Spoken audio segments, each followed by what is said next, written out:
right. Good afternoon or good morning, everyone. Welcome to, or good evening, depending on our audience. So welcome to DisrupTV, a weekly show where it's the best place for you to connect with Fortune 1000 CXOs, startup founders, venture capitalists, media thought leaders and analysts. And we encourage you to follow us on Twitter at DisrupTV Show, and then use the hashtag DisrupTV to ask questions of our amazing guests throughout the show. Also, please visit the website for previous recorded webcasts. We now have assembled a library of north of 30 some odd, incredible guests that have shared innovation, business, and leadership wisdom on our show. My name is Vala Afshar. I'm the Chief Digital Evangelist at Salesforce, and I'm joined by my co-host, Harvard Business best-selling author, Digital Disruption, co-founder, CEO of Constellation Research, and arguably the most social futurist on Twitter. Follow Ray Wong at R-Wong0. Hi, Ray. How are you? Hey, how you doing? I'm really excited to hear this, Vala. And I think for those of you who don't know Vala well, you can follow his awesome posts on social CIOs, social influencers, Huffington Post posts that are out there. And of course, follow his tweet feed because you get the most interesting facts on the Twitter sphere. So with that, let's talk about the most important person here. That's not us. So we are delighted to have Deb Schofield as our first guest today.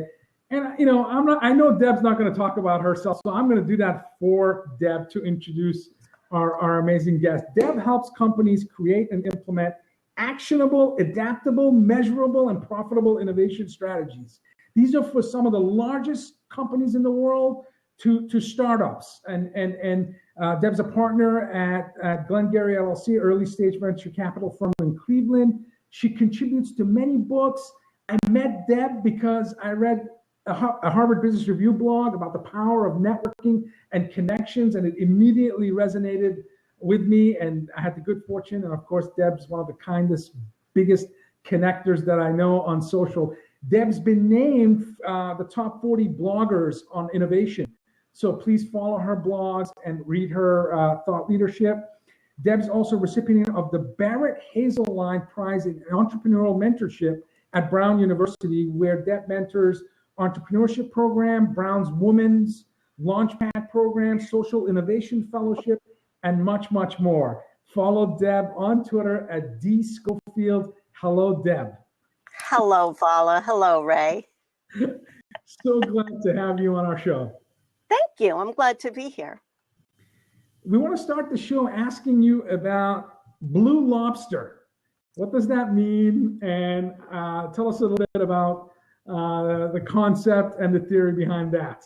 And have you ever seen one? Seen one? So. Yes, I have. I've touched them. So blue lobsters on the United States, on the East Coast, are very rare. They're about 1 in 2 million. And so to me, they're a meme for innovation, which to me is innovation comes about through the network and serendipity. So my sophomore, I forget what year, but one of my roommates and friends at Brown worked at the University of Maine Darling Marine Center up in Damascotta, Maine. And so I'd go up and visit her a lot. And that's how I found out about the Marine Center and that area of Maine and everything. So years later, when we're starting to go up there on vacation, my husband and I, and we've been doing this for almost 30 years, we pick a spot near there. Turns out that the harbor that our home is on up in Maine is the harbor in which the Marine Center dumps their adolescent blue lobsters when they're done studying them. So the network is what let me find out about that through my roommate and stuff. And then the serendipity of just picking that area without knowing anything about blue lobsters. So we tend to have a higher than average proportion of blue lobsters caught in the area. And they're more like calico blues, purples. They're gorgeous. They're supposed to be either given to an aquarium or thrown back in, not to be eaten. But we've seen several, and they're so physically beautiful, and to me just kind of symbolize the randomness, the collisions, as Saul Kaplan says, the serendipity and the use of the network to bring about innovation. I like it better than unicorns, to be honest with you. Well, Yeah. yeah. No, that makes a lot of sense. Now, hey, a lot of the work that you're doing, I mean, you're doing something that's very different around innovation, right? You're putting classic virtues to innovation. So, I mean, there's a value set here that you have. So, meaning before money, purpose before profit, outputs versus outcomes. This seems a little bit strange to a lot of people. On the other hand, it makes a lot of sense once you go through the process. Can you talk a little bit more about that? Yeah, so I'm very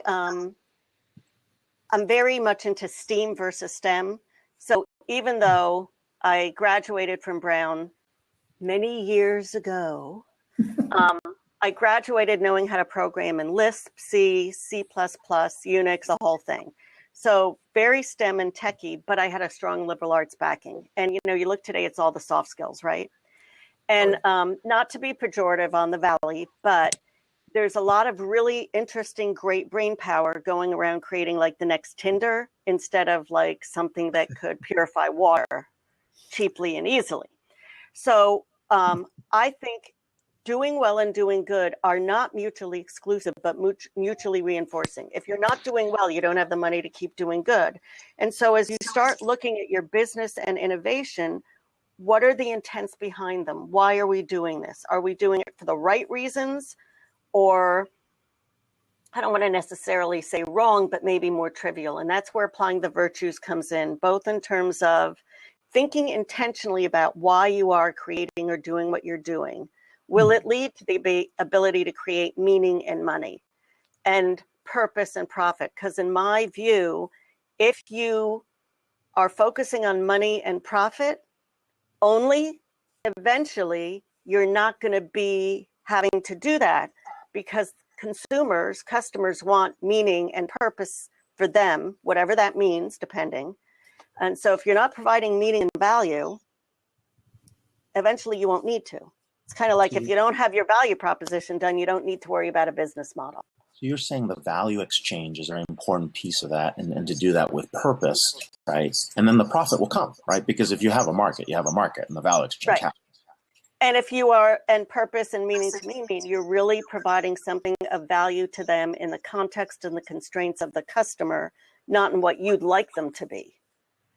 So it's really understanding your customer, your customer's customer, from their perspective in their world, not like Kant's divine ought. Now, how people understand STEAM versus STEM, right? What's the big piece? So A. So the A is art and design. And to me, the example is basically, if you pick up your typical remote for like your cable, your digital TV or whatever, there's all this stuff on it, right? It's like, oh my gosh, we're engineers. We can build that. Let's put that on, which was something I tried. I mean, I did at Bell Labs and thought it's hard to fight against that. Versus I think of like the Roku remote. Pretty basic. Where's that other button? No, I'm just kidding. You know, to me, if the epitome to me is of STEM versus STEAM, even though it's not techie, is why do we need instructions on doors? I mean, the fact that there's a door and you have to say push or pull, to me is an inherent design problem. Like seriously, you have to tell me what to do with a door?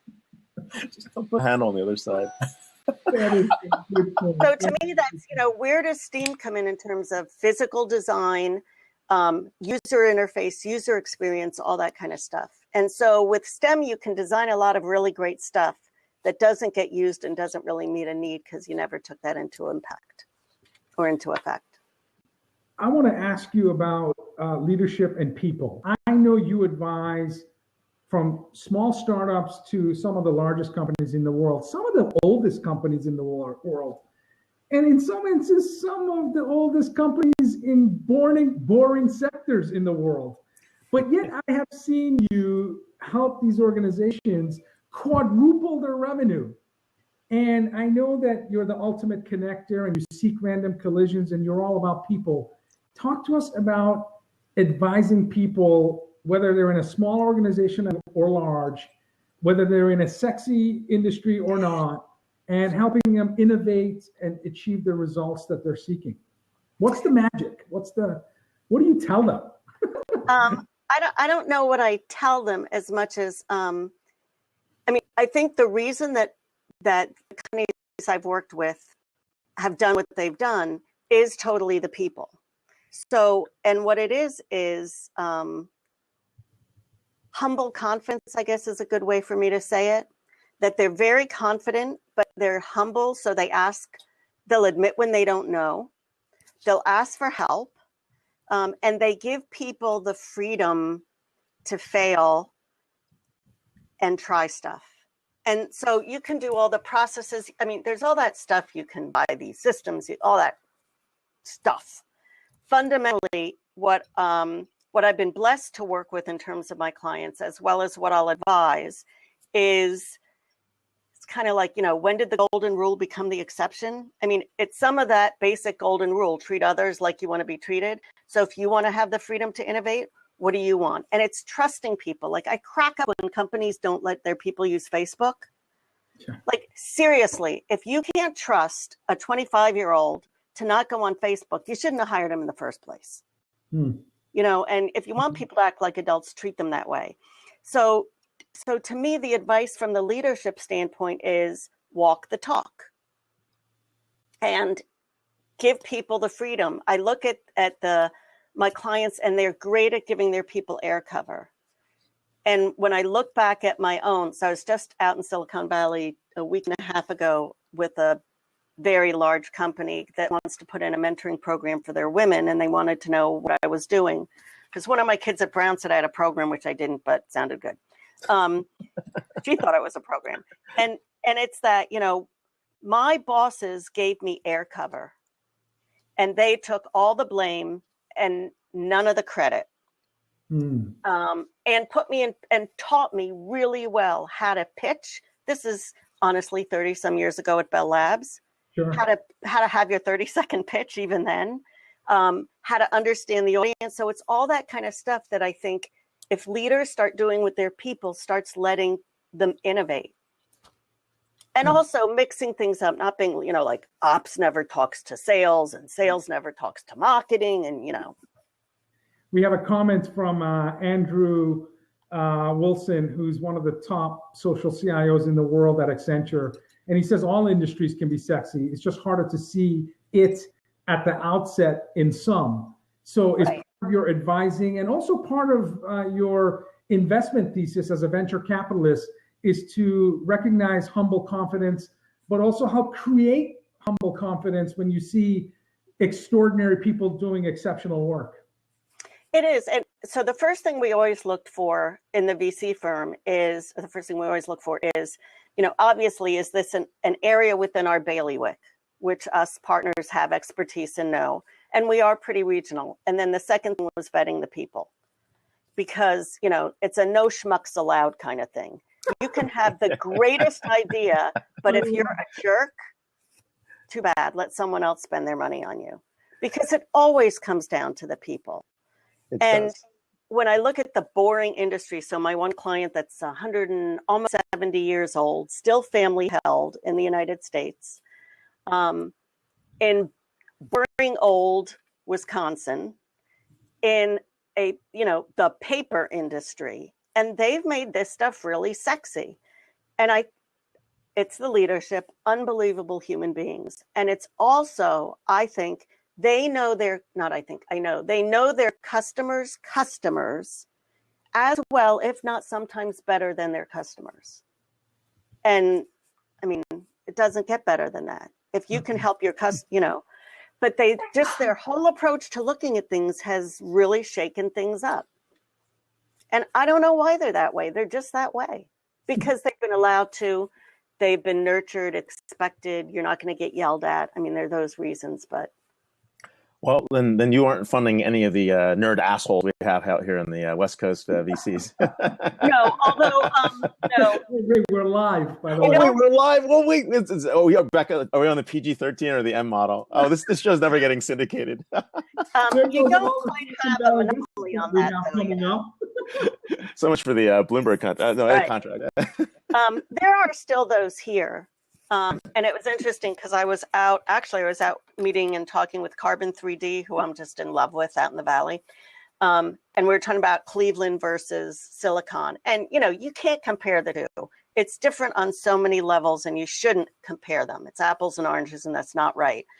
But there's still a little bit more risk aversion here.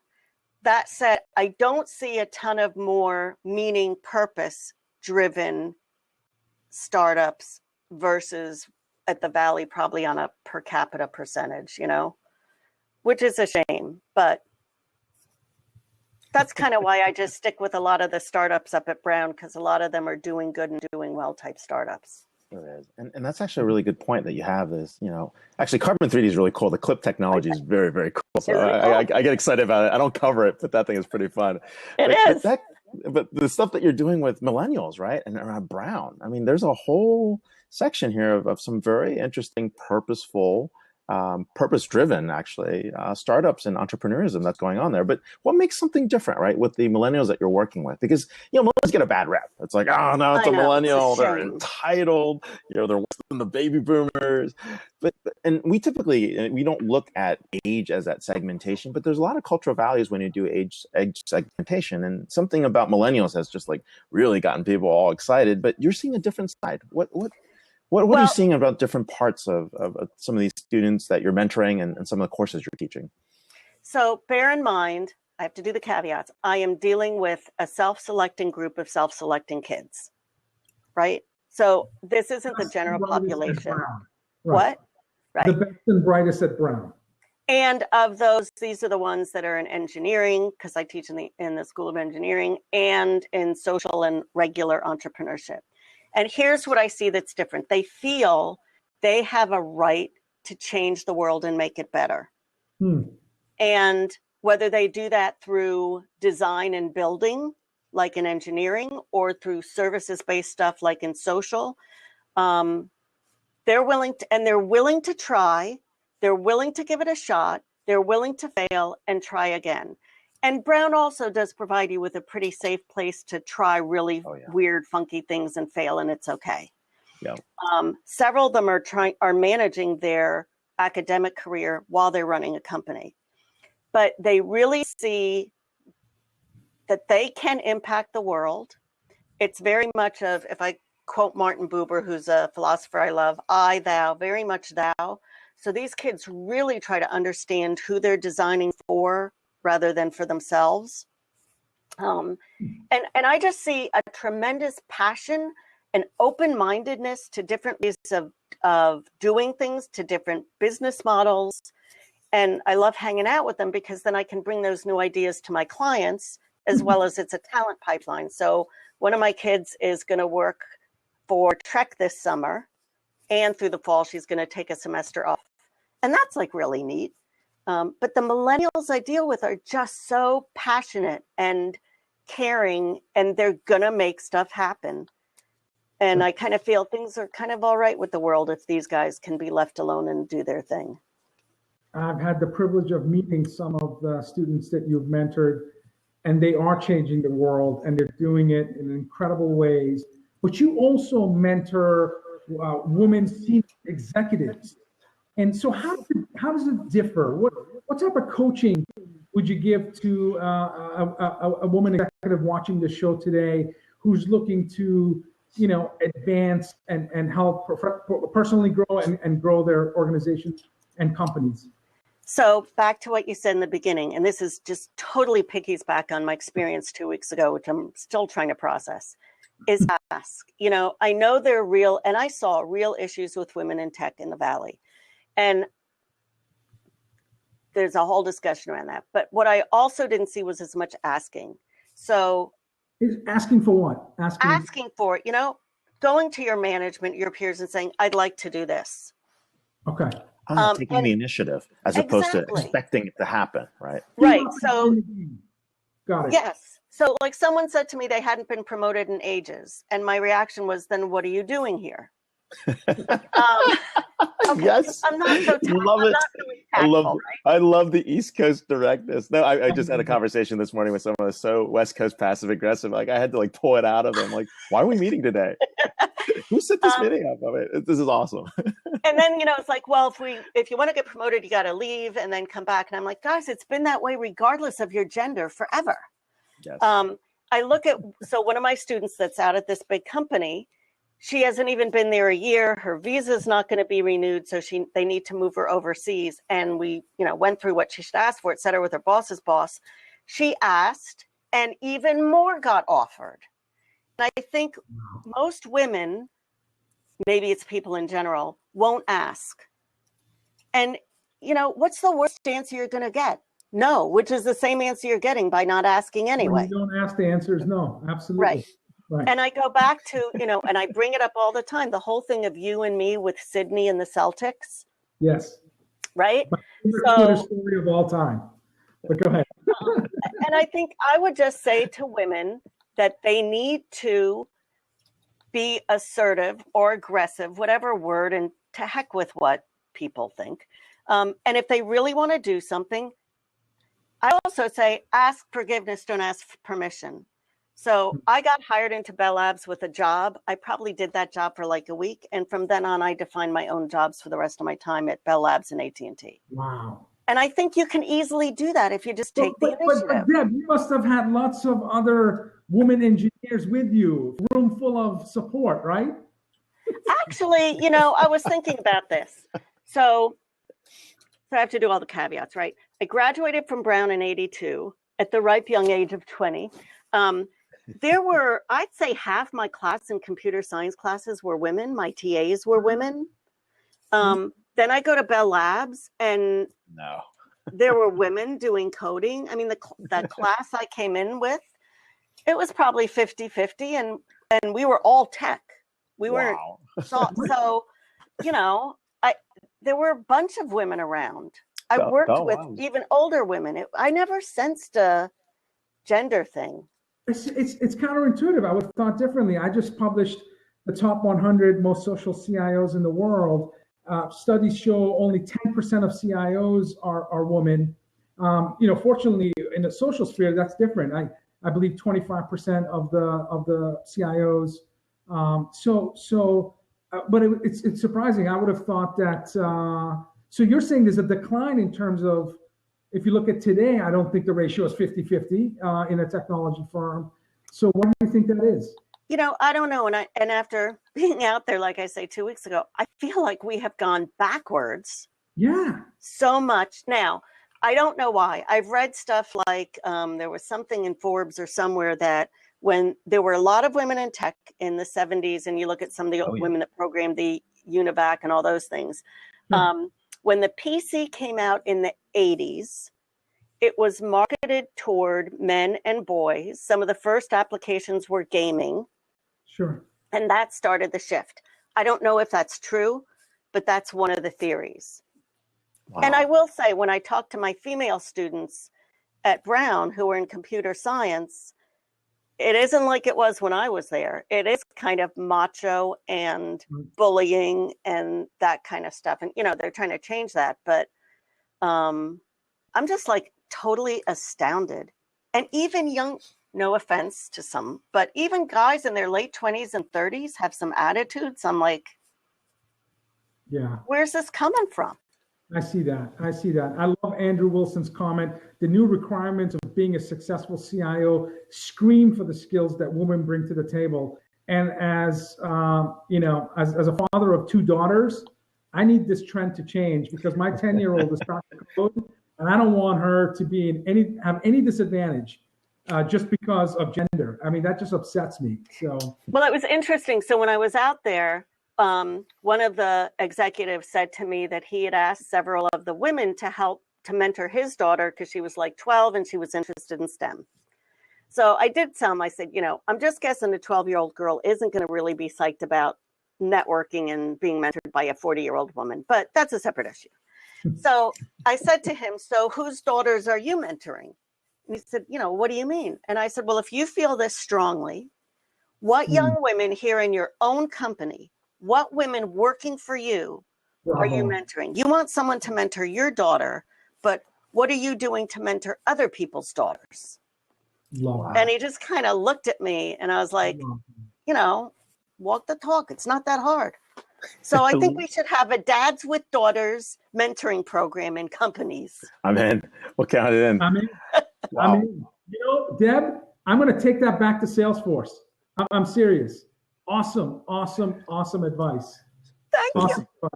So this is very cool. We've got to have you back. We've got to have you back. Purposeful business, pay it forward, STEAM versus STEM. I don't know, Val. We can't. This is just too short of time for Deb. It really is. I hope you come back. You were brilliant. It was so good. I could barely tweet and listen to at the same time. So We've had that problem before.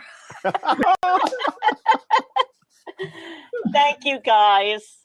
I will be glad to come back. Have a wonderful weekend. You as well. You as well. Bye-bye. Bye. Bye. Wow. That was awesome. That was awesome. That was awesome. Loved it. You're right. We could talk to Deb for hours. She's terrific. Probably should get her at the conference too. Please follow her on Twitter at DScofield to get more of that. And we are delighted to transition from our first awesome segment to an amazing guest. We have Paul Daugherty, who's Accenture's Chief Technology Officer, leading a small company of about 400,000 people. I don't know what to do with these small startups. I don't know. With a Fortune 500 company, and someone who's going to talk to us about innovation technology. And welcome, Paul, to our show. Happy to be here. It's great to join the two of you. So where are you today? What on a Friday? I'm here in New Jersey, not too far from my home, which doesn't happen too often. But I was in Seattle and San Francisco earlier, off to Germany next week, France 2 weeks ago. So I'm bopping around to different spots. There's always something happening everywhere around the world. Wow, awesome. That last conversation was fantastic. We could invite Deb back in and just pick up a lot of those themes, because a lot of the things that we look at and talk about are very connected with what Deb teed up there, with the folks on experience and people, folks on women in the workforce, and my new favorite phrase, no schmucks allowed, which is going to be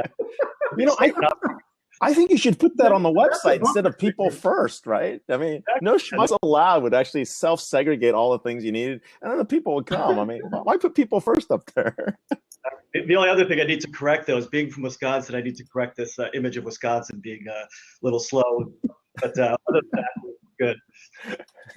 Well, one of your colleagues, Andrew, mentioned that you hire about 100,000 millennials a year, and that the recruitment process is changing. The retentions and purpose-driven business, company culture, all of those attributes are key in terms of not only recruiting talent but keeping talent. And I know you're deeply involved with the World Economic Forum, and we heard this year about the fourth industrial revolution, right, and the delicious paradox of digital transformation, helping companies grow while at the same time destroying others.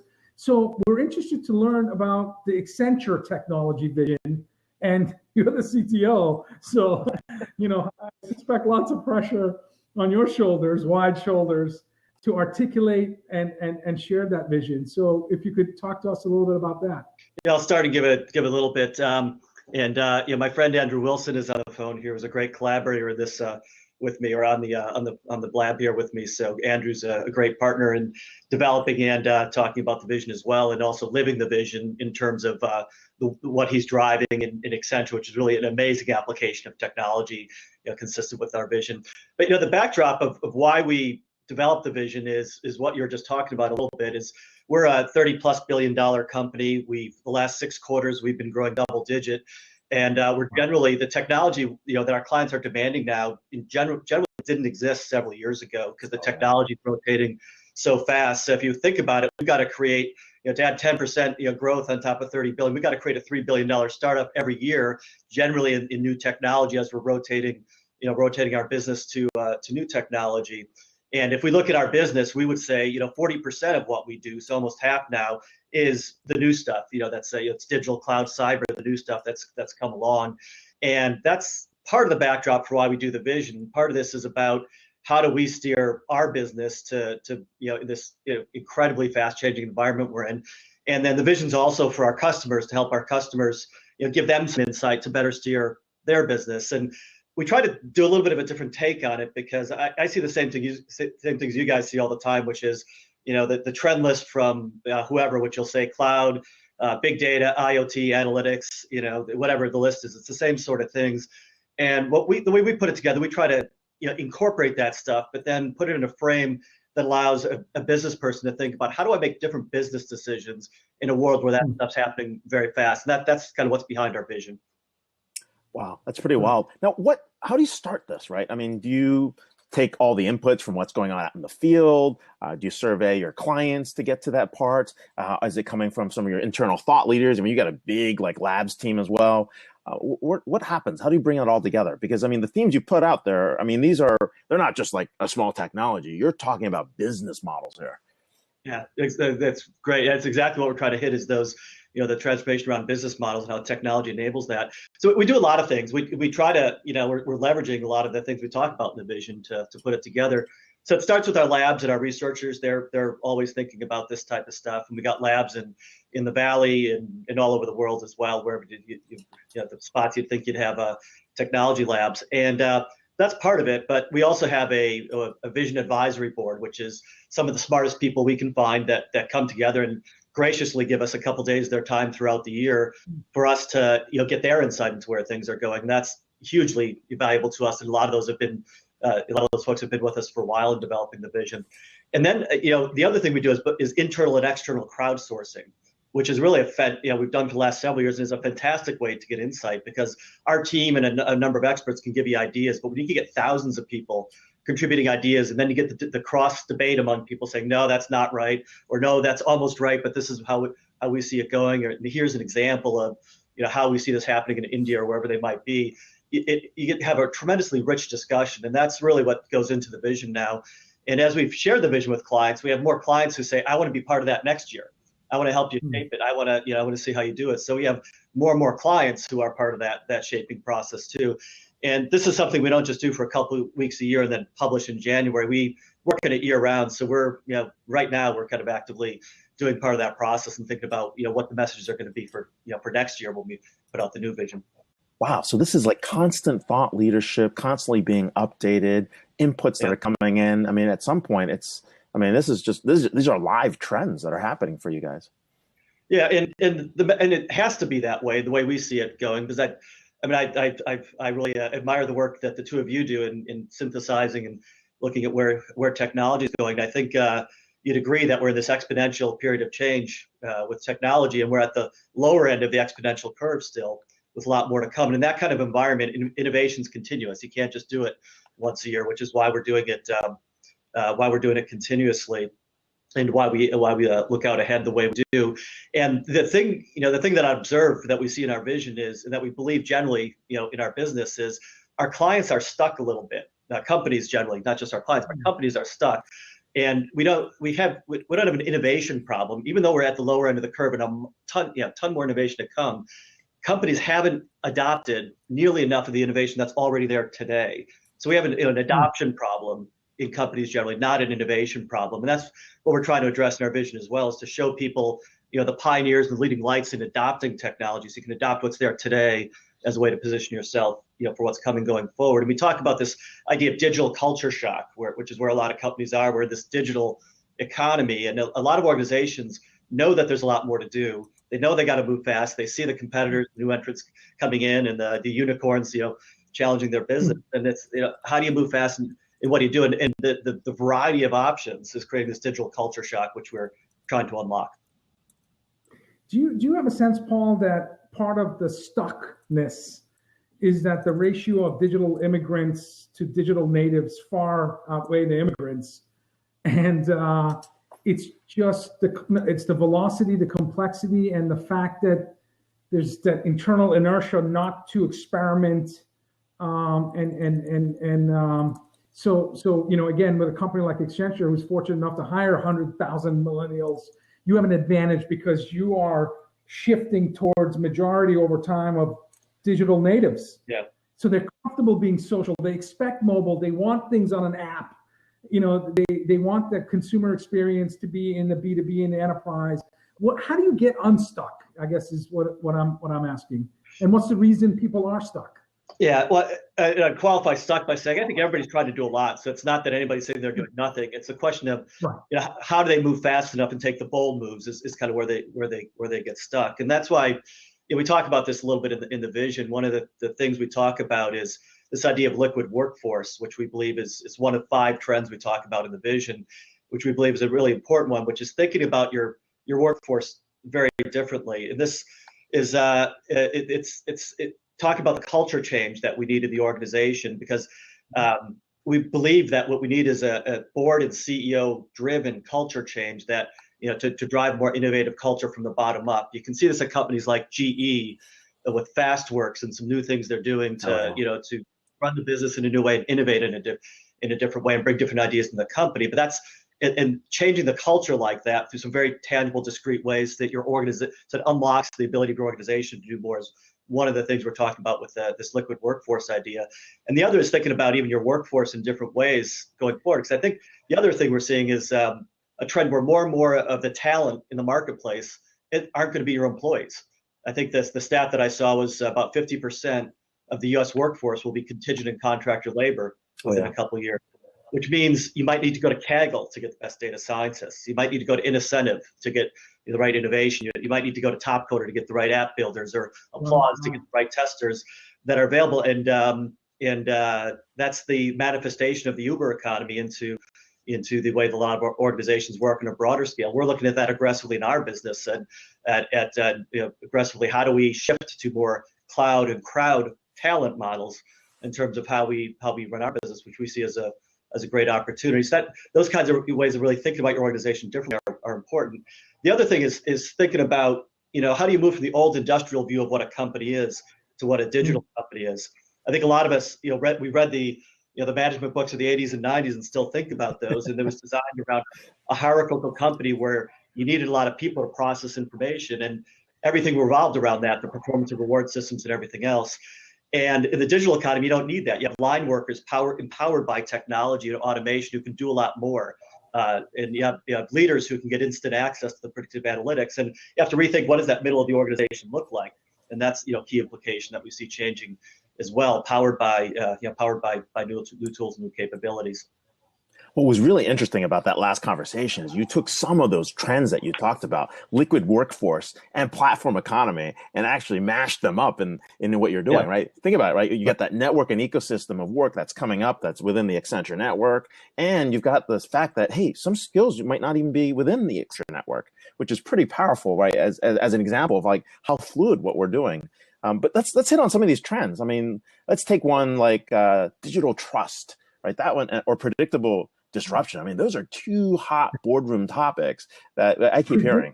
Disruption. I love that. Digital trust is my personal favorite. So let me hit that one first. Because I think the digital trust, I believe, is a really important thing for all of us for the next several years.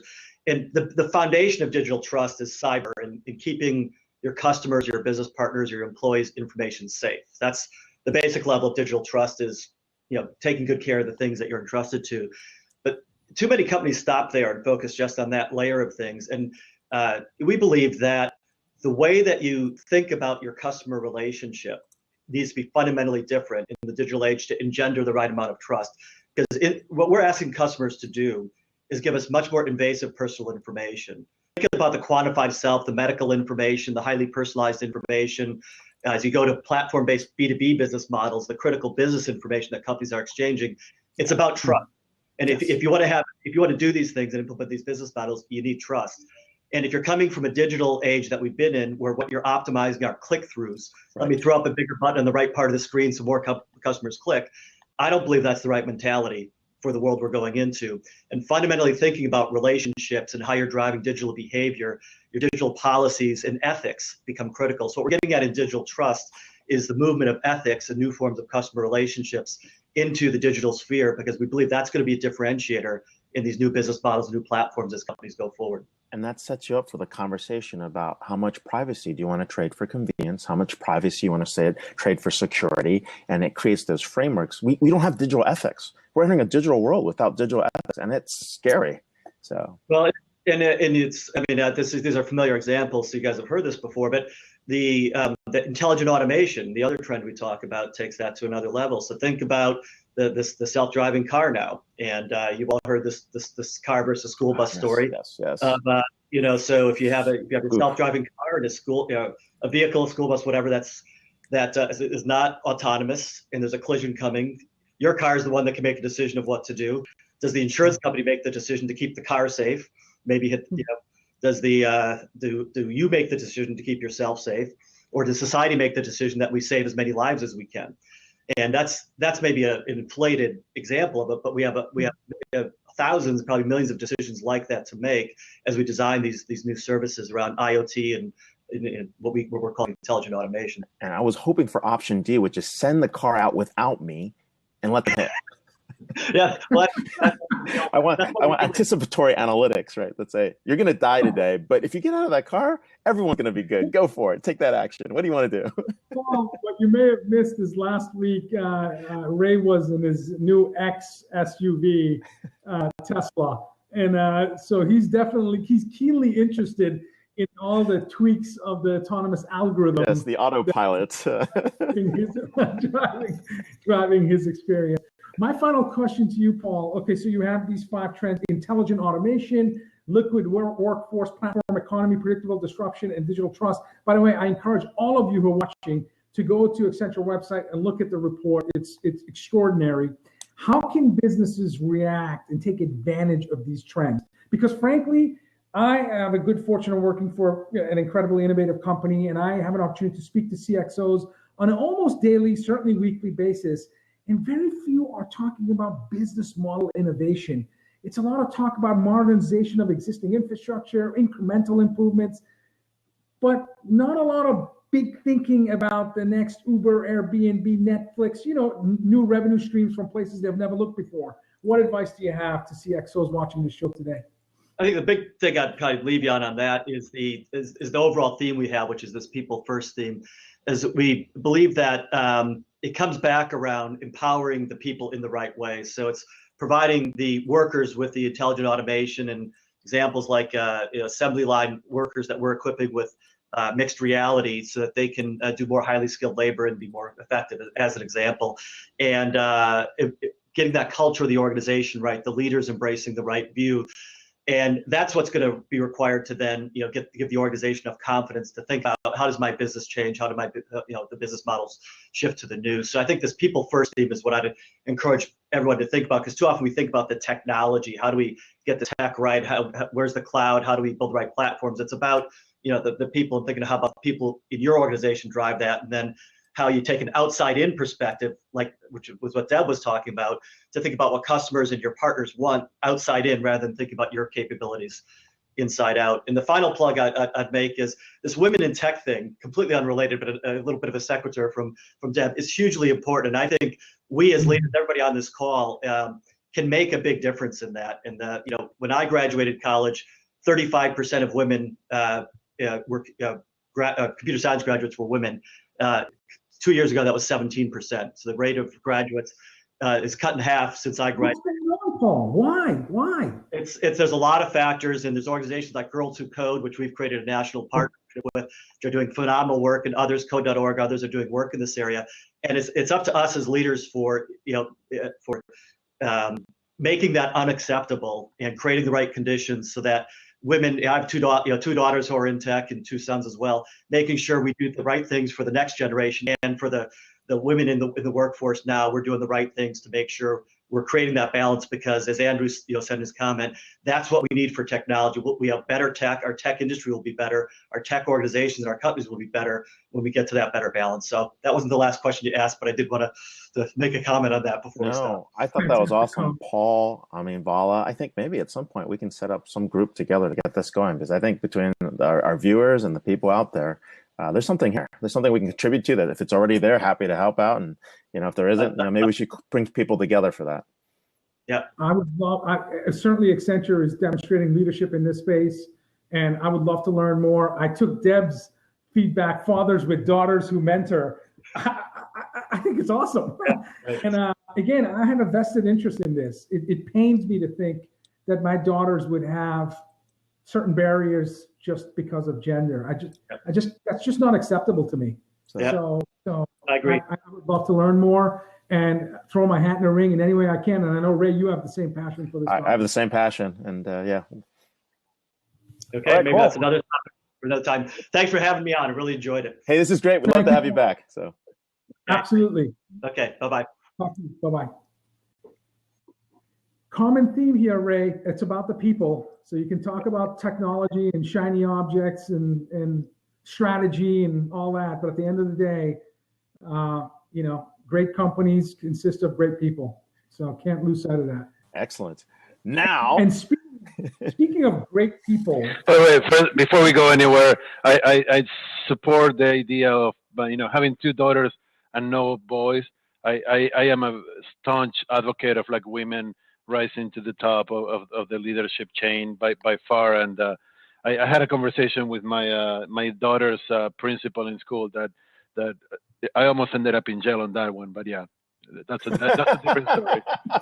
And there we have it. Esteban Kolsky, president of ThinkJar, advisor to Constellation Research, CRM guru, former Gartner analyst, and among many other things, definitely not a sucker for the hype. So he's going to tell it like it is. So. I'll try my best. Thanks for having me. It's actually a lot of fun to be here. I remember the first time being at a conference with a group of analysts, and you know that you have street cred when analysts would introduce Esteban to me as he's one of the smartest people in this room. So we're very. But what you don't know is you don't know how much it costs me every year for them to say that. You're talking about lost business, for being honest. I'm wondering what took you so long to come on the show. Come on, this is our 13th episode. Well, you guys had great shows with great guests, smart people that actually were talking about interesting stuff, and then now there's an opening to fill in with some hot air, and here I am. There is no hot hair with you, man. Let's hit your hot issues, right? And Vala, if you follow Esteban out there, everyone out there, and Vala, you and I know this. Your hot issues are like things like data, customer experience, fake analytics, fake clouds, omni-channel, collaboration between CMOs and CIOs. Where do you want to go first? Which one do you want to hit? And it's up to you where you want to start. Here's the bottom line. There's so much hype around data. There's so much hype about what it is and how to use it and what to do with it. The term digital, which basically means data, right? Now everything's digital, everything's data. Data this, data that, digital this, digital that. We keep misusing all these terms, and to be honest with you, nobody knows what we're talking about. I mean, I go to executive meetings, I go to executive boards, and I say, okay, what are you guys gonna do going forward? Oh, digital transformation, digital this, digital that. I said, okay, so what are you doing about it? Well, we're making sure that we have the right data in the right place. I said, okay. Let me ask you a simple question. Can you define what a customer is for you? And they're like, sure, a customer is somebody who buys from us. Okay. Can you define that with data? And the blank stare is almost like a panic look in their faces. It's like, oh, I don't know how to define that with data. And well, that's the basic question. What are we talking about here? I mean, you're talking about data. You're talking about generating so much noise and using it, the improper way, and you were talking about fake analytics and all that stuff. That's what it's about. I mean, everybody is like just using data the wrong term, and it's starting to drive me crazy, to be honest. Sure. Is that what? Can you tell us about what's your focus area for research? I know you do a pretty extensive survey every year. I had the good fortune of covering last year's survey, which ended up being one of my most popular blogs that I wrote in Huffington Post, and it was all your work. So thanks for that. And it's really good because it's so often misquoted. I keep getting numbers from that used everywhere the wrong way. It's actually pathetic, but yeah, I agree. So my focus this year is truly into customer experience, data, and engagement. I've been focused on customer stuff, customer strategies, customer stuff for as long as I remember. So I mean, I'm getting ready to put out a lot of information on data and customer experience. I'm creating a new area called data design customer experiences. And I'm not creating it; it's already out there. I'm just kind of reporting on it, But what's interesting about that, right? I mean, you're basically coming in saying, hey, look, let's take customer experience, let's quantify it in a place that we can actually make it happen, right? Actually be able to understand that, hey, if this context happens, if this condition occurs, here's a probability of what you're going to expect. There's nothing that drives me more crazy than somebody who stores data in case they need to use it later. They store tweets from today, and then they're going to look at them again next year or 2 years from now and say, hey, 2 years ago, Esteban wasn't happy about his seat in the United flight. We should do something about that. I mean, that's what drives me. Nothing drives me more. Wait, where'd he go? He doesn't even fly United anymore. What happened? Exactly. I wonder why. But that's what drives me crazy. That's okay. American will pay for that data. Something. I mean, data has a very limited lifetime no matter what. Data is real time, and if it's not, then you're not going to get much use of that. You can talk about content as having some longer shelf time. You can talk about knowledge as having some longer shelf time. But data, use it or lose it. Storing for the purpose of like having it eventually, it doesn't work. And this is the problem with analytics. People do analytics in old data, hoping to find something, and then they don't know what to do. They're not looking at reality. You need to do it in real time. It's real time analytics, it's stream analytics, it's stuff that actually makes sense. And like virtually nobody's doing that because they don't understand data well enough to get to that point. When you talk to the framework in terms of data design, customer experience, is it a marketing? Is it a customer service and support? Is it sales? Is it all of it? So let's go to the next part. It's nothing, because it doesn't. All those things don't exist anymore. I mean, when was the last time that you called a company and said, "I need some marketing information," or "I need some sales information," or "I need to buy a product and nothing else"? So sell me the product and don't tell me anything. Don't give me support. Don't give me anything else. Yeah, sure. I want to get a campaign. I want to get an email sent to me. Please send me an email. Send me your campaign and the code so I can respond back properly. Exactly. Oh, I'm sorry, I don't have the code. Oh, I can sell you the product. I mean, that's the thing. It's like all this stuff. Let me ask a more specific question. There's a company that is leveraging once the user connects to the Wi-Fi network, they're leveraging the identity of the user, the location of the user, and time of day. Yeah. And from that, they're delivering offers with a pop-up on their smart device. And this is a high transit environment, like a. Did they used to give permission for that? Yes. Yes. So you opt in. That makes him happy. He was rolling on that yesterday. Device. And so there's an example of you're marketing to them value based on the data you're capturing in real time. So would that fit into a data design customer experience framework as a use case or no? So first of all, let's not call it customer experience, but let's call it an action, right? Because that's all it is. It's not an experience. I mean, what the company does doesn't entail an experience for the customer. Customers define their own experiences in real time at the moment that they need to define them. They don't do what the company expects them to do, or what the company wants them to do. So I mean, the company builds an infrastructure to deliver to the customer, and that infrastructure is what the customer uses to build their own experience as they go along. Bottom line. So I mean, what the company is doing. If I'm at Disney with that example, if I'm at Disney with my family and the pop-up says for $1 I get a fast pass and get in front of the line, that's an action. But it certainly delights me because I don't want to wait in line at Disney. Okay, so let me give you an alternate to that. How about if you have in your wristband, your Disney wristband, if you're at Disney, right? Magic band. How about your wristband flashes and it's already there? That's a much better experience for you as a customer than getting a pop-up in your phone that you have to press the button, go over there, put the credit card, do all this stuff. Just put it, say, you know what? Give me all the offers. That's fine. I'll take it. Like you said, they opted in. So they're already opted in, right? So yeah, they opted in. Once you signed your rights away on your Disney contract. It's a done deal. Yeah. It's automatically set up there. So now I have, at the end of the day, I get a statement that says, hey, you went in 6 fast passes at $6 that will add to your account, and you end up paying at the end of the day. That's what an experience is. The company actually making me an offer, that's not an experience. Either I want it or I don't. That's the bottom line. Don't tell me that I don't know what I want. I mean, I don't need to have a coupon to tell me what I want. I'm walking by Starbucks. I don't sell coffee. A coupon is not going to tell me that I want coffee. I wanted the coffee before, or I didn't. No, but I might make you an offer for Dunkin'. Okay, but that's a different story, right? I'm walking by Starbucks and get Dunkin'. That's a different story. But again, you've got showrooming costing retailers billions of dollars a year. Yeah. On premise, I'm doing a price check. I'm on the Wi-Fi. I've already opted in. You know that I'm doing a price check on a competitor, and yet you let me walk out of the store without giving me an opportunity, an offer. maybe even a special offer because you know it's Ray Wong.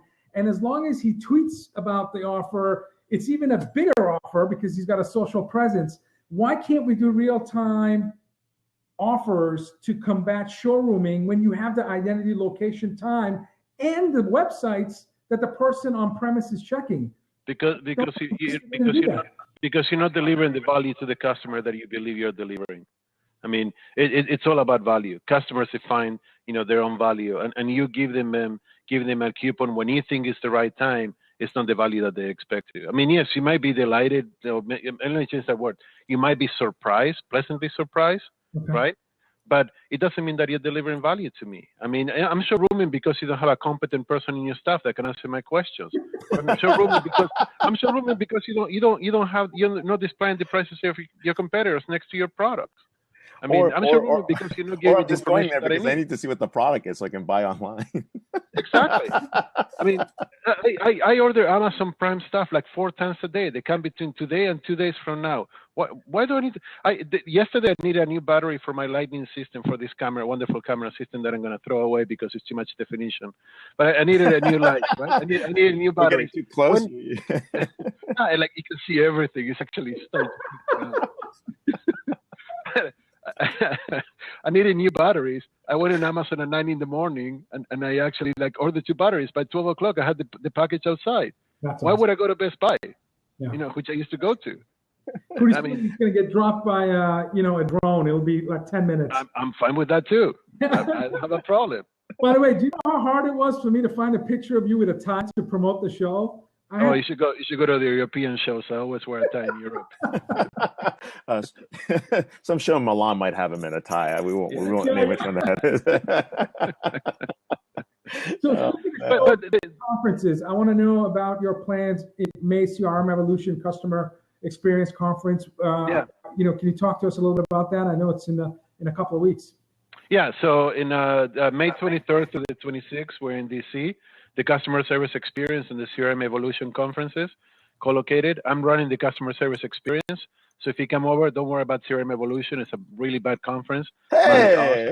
I hope Paul's not watching. I love Paul. I'm kidding. But they're both really good. We know you're kidding. So it's the only CRM independent CRM conference out there that is not tied to a vendor or to a research house or anything. We bring everybody who's worth listening to. And we run a pretty tight agenda for 2.5 days. And if you haven't signed up, you got to sign up. I'm going to put a blog next week on that. I started writing again. I'm so happy now. It's the last real CRM conference, right? It is very independent. So I can't wait to see the blog. By the way, it's good that you're writing again because your pieces, your posts are incredible. So keep writing. Oh, thank you. I'm gonna start putting all the stuff that I've been putting out on. I've been collecting on data in the next few months. So you're going to have a lot of fun. Platforms and data are my 2 topics for the year. Excellent. I'd love to take some of that and post it in the Huff. If you ever are, if you're generous to send some my way, I'll take it. I'd be happy to. Awesome. Well, hey, Esteban, don't be a stranger. No, actually, it's our fault. We didn't invite you. No, I'm kidding. Don't be a stranger. We'll have you on more. I just pushed it, Esteban on demand at eKolsky. Check him out on Twitter. And of course, at every single customer event you ever go to, he'll be there. So. Thank you. Have a great weekend, Esteban. Have a good weekend. Thank you too. Thanks. He is truly one of the smartest analysts that I've ever worked with. So present company excluded, Ray. But no, he's up there. I learned everything from him. Before I was even an analyst, I was actually his AR manager. I somehow feel all of us are his AR manager. He's brilliant. And you know what I like about it's straight talk. It's it's grounded in truth and evidence and data and research. So my advice to folks watching: don't get in an intellectual debate with Esteban because he usually shows up with Dude, if you can't take it, you're not gonna like it, right? This happens a lot. I see it all the time. Like people are like, oh, we're gonna brief him, we're gonna talk about something, and you get the marketing hype, boom, he'll rip you apart. I mean, you gotta be real. If you've got no substance, don't have the conversation. Absolutely. So it's awesome. Absolutely. I love it. So we look forward to having him back on the show. And speaking of show next week, Ray, again, we've got one of the top chief digital officers in the industry. Richie Otaro is going to join us. Awesome sauce author, a speaker and a TED speaker. And, he's going to rock the show. He's one who's not shy with opinions. No, not at all. Not at all. We have Anush Sharma, venture partner at Storm Ventures, author of The Stack Fallacy, and another extraordinary. Another not shy person.